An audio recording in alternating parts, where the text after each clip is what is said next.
Greetings. The purpose of this video is to just go over some of the reading for this week on the four Fabliaux and the two readings from Marie de France. First of all, the first thing I want to go over is what is a Fabliaux. Uh, this is a rough translation from French, meaning little fable, a short tale told in rhyming couplets. If you've ever read Aesop's fables, you know that a fable is also sometimes a story that kind of ends with a kind of moral, something you're supposed to take away from the story, right? A lesson of some kind. Most of these fabliaux are from anonymous French origin from the 12th to the 14th century. That's kind of the time period we're focusing on this week. And fabliaux are also characterized by scatological and obscene humor, as we'll see. They promote hedonistic values, celebrating pleasures of food, wine, comfortable lodging, and sex, and focus on themes of social affectation or priestly misbehavior. So, some of the themes and questions I have on these four stories. First of all, what do the tales have in common? How are they about being quote unquote moral in the marketplace? A lot of them you'll notice kind of um, have to deal with exchanges, either of money or of some kind of negotiation being made. What also constitutes fair exchange in each story? Are the con artists being rewarded for being clever, or are they being punished for cheating in some way? Do the stories showcase the exploitation of labor or the rewards of ingenuity in a free market? Do the stories demonstrate a shift from feudalism to a wage earning market system, which is sort of in its very early stages in the medieval period? Um, and is the point to just have a laugh? Like, are we just supposed to read these and kind of think that they're funny? But also at whose expense? Um, Often these stories, as you'll see, it seems like we're encouraged to laugh at kind of the marginalized people, either the deformed, people with disabilities, or women. And are these stories mocking the clergy? We might think about how they're representing folks associated with the church during this period. And the final question I have is, what do these stories reveal about medieval and French and or British culture? So the first story, The Butcher of Abbeville, is about this butcher who goes to Weismont, doesn't buy anything at the marketplace. On his way home, it's getting dark, so he seeks shelter from this priest who sends him away, kind of gives this example of bad hospitality.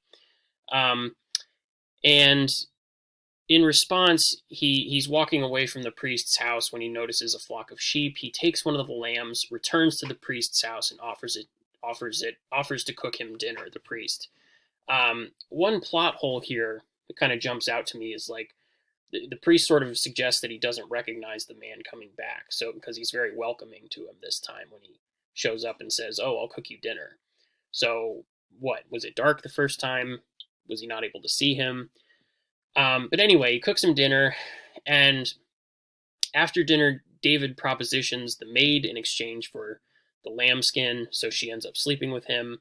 In the morning, when the priest goes off to the church, he also propositions the hostess, the woman who's slept with the priest the night before, who's the jealous priest's lover, in exchange for the lambskin. So he sort of promises this lambskin to the two women in the household, and she ends up sleeping with him.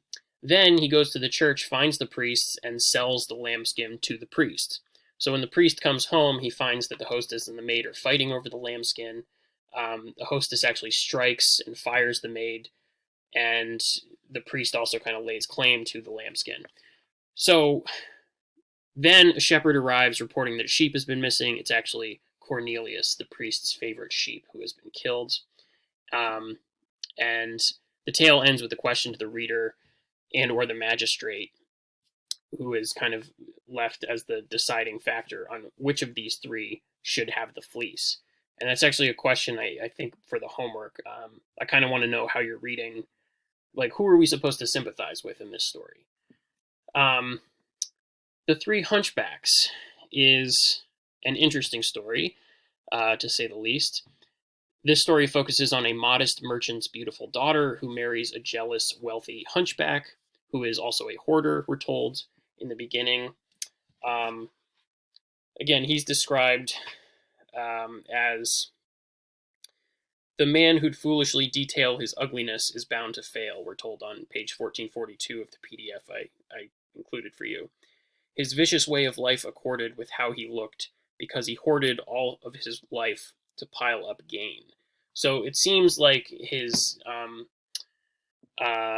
physical representation is meant to reflect his quote unquote vicious way of life in the story's logic. So shortly after this marriage, three hunchback players visit just by chance for Christmas. We're told that the hunchback doesn't like company, but he invites these people in because they look like him. The wife invites the three players back against her husband's wishes. He tells them never to come back. So we also can kind of wonder what her intention is with inviting them back. And when they do come back, when her husband is away, her husband is returning home, so she urges them to hide in three drawers in a bed. And because it's a cramped space, they all end up suffocating. The husband leaves again. She notices a porter walking by, and she agrees to pay the porter £30 to dump this corpse in the canal. When he returns for payment, she pulls out another corpse and claims that the job hasn't been done. She kind of does that 3 times. So by the time the husband walks home, the porter thinks that, this is the same hunchback he's been throwing in the canal. And so he actually ends up killing the husband, who is still alive. So there's some logic at work here where he kind of thinks like a spirit is at work, that this dead body keeps like coming back to life. And then the wife pays him for his labors. And the moral is kind of about money as well. Shame on the man whose only care is massing money for his purse. But again, this is a story that's like deeply uncomfortable for me, because it suggests like what are we supposed to be laughing at? What are we supposed to find funny in this? And maybe gives us a sense of how disabilities were kind of seen and dealt with in this period in Europe. The Wild Dream, kind of a fun story in a way, about a husband who leaves his wife for 3 months on business. She welcomes him home with a feast. She's eager to have sex when he returns, but after this feast and all the wine he's drunk, it has made his libido shrink, leaving him unable to perform sexually. So she goes to sleep unsatisfied, and she dreams of visiting a fair where the only thing for sale is penises and testicles in wild profusion.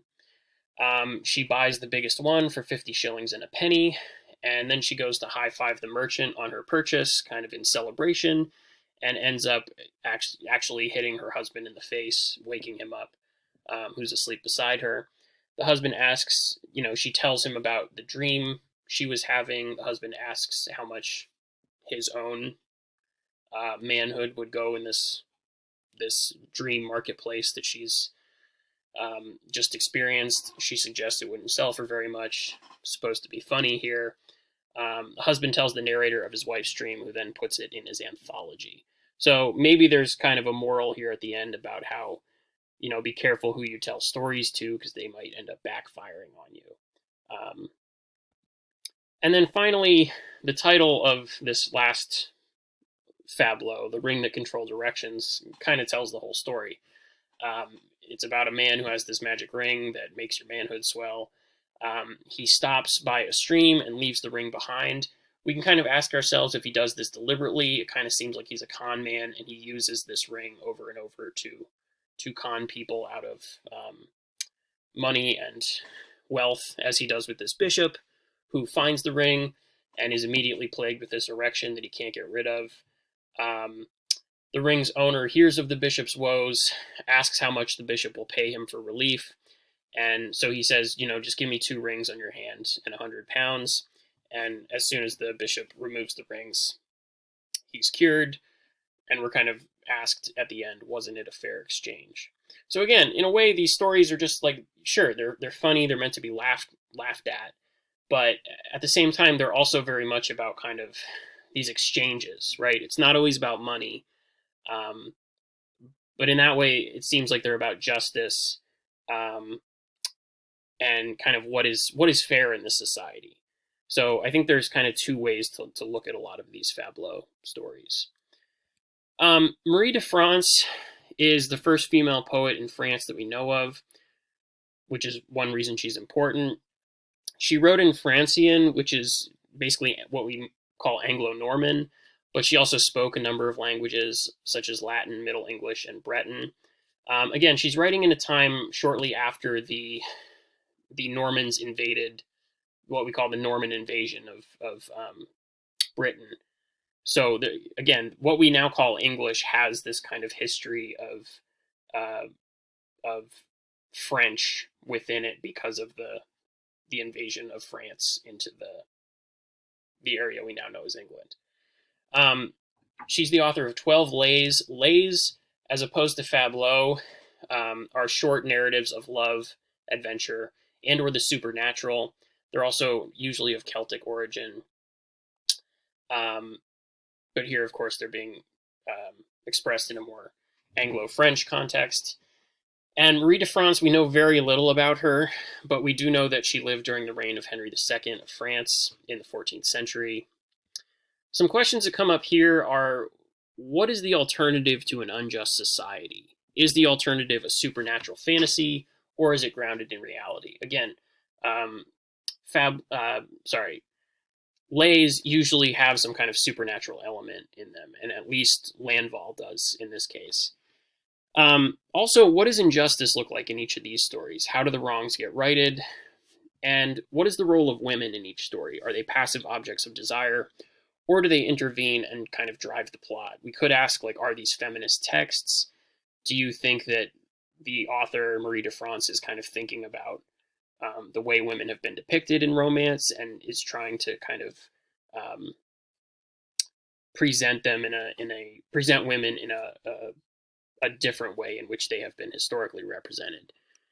And finally, how do the stories represent marriage as a form of patriarchal oppression, which they both kind of do, but in different ways? So again, Landval is about this knight, Landval, who's overlooked when Arthur is distributing gifts to the counts and barons of the Round Table. This is kind of the initial injustice that he faces. So he's feeling sorry for himself, and he's in the woods when he's approached by two damsels who bring him to their queen, who gives him love and wealth in exchange for keeping their relationship a secret. This is the most beautiful woman he's ever seen. So suddenly he's very happy. He has a whole bunch, but it's all it's all under the condition that he not tell anybody, right? So his newfound wealth and happiness raise suspicions. It also ends up attracting women. A queen offers to give her love to him, and he rejects her because he is remaining faithful to his magical queen. But she suspects that he has no desire for women, which could mean maybe she thinks he's a misogynist, maybe she thinks he's a homosexual. Landval tells the queen, actually kind of breaks his vow, tells this queen of his secret love with this other queen, the supernatural queen, and actually ends up insulting her with his comparison. So he's put on trial and is challenged to prove that his love is more worthy than the queen he offended. And basically the trial is kind of going on, and at the last minute, his queen arrives and takes him away forever. So two things I want to point out here are that it's interesting that the gender roles seem to be reversed in this story. The damsel isn't in distress here. The queen is the one who rescues the knight, right? And also, this is a story where Landval sort of messes up, but he still gets to kind of live happily ever after, more or less. The last story, Loustick, means nightingale. This is I think a really touching story about two lovers. A man is in love with a knight's wife who lives right next door, and kind of this, I imagine a situation where the windows are very close together like this, because they never consummate their love physically, but they pass gifts back and forth. And the suspicious husband is kind of asking where his wife keeps going in the middle of the night. She says she's going to hear the nightingale. The husband's response is to trap the nightingale, kill it in front of his wife, and then toss its body at her, and it leaves this kind of little red mark on her dress, which is maybe symbolic of the love that she has for this other man that will never be anything more than a dead bird, in a way.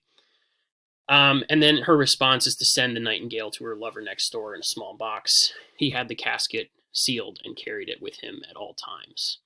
So, again, how is marriage a form of patriarchal oppression here? Thanks.